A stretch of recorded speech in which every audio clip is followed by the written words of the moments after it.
The bar was dimly lit, filled with the quiet hum of country music and the clinking of glasses.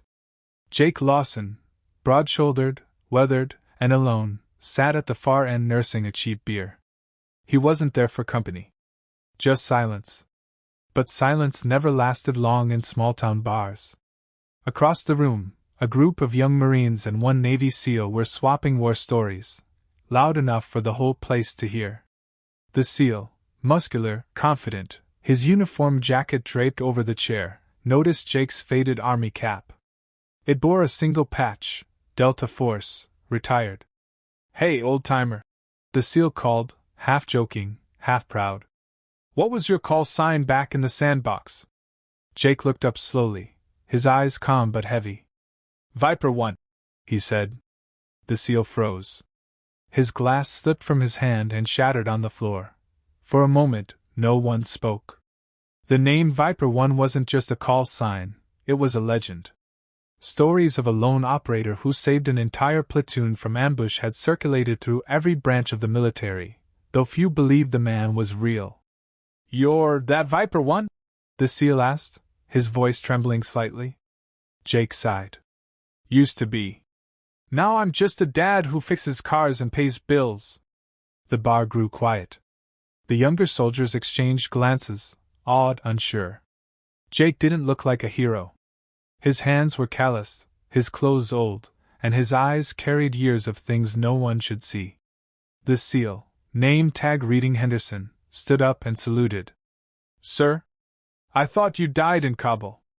Jake smiled faintly. "So did I." They talked for a while.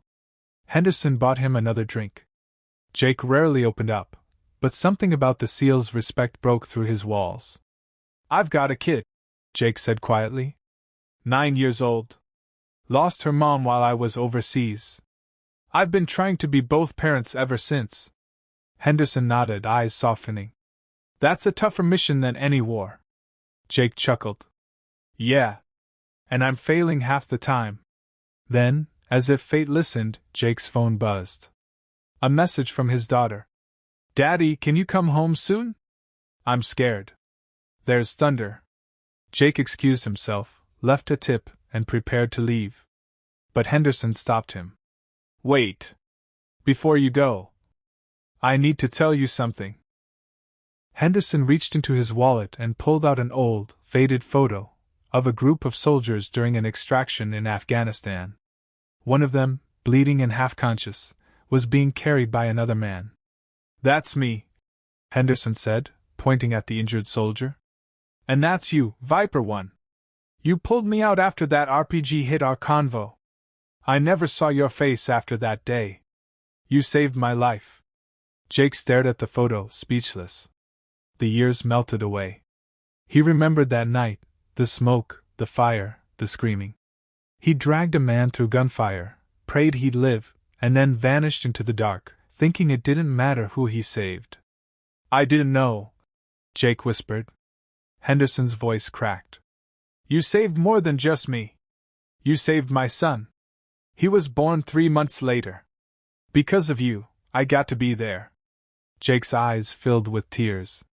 For years he'd carried guilt for those he couldn't save. The nightmares, the regrets, they never stopped.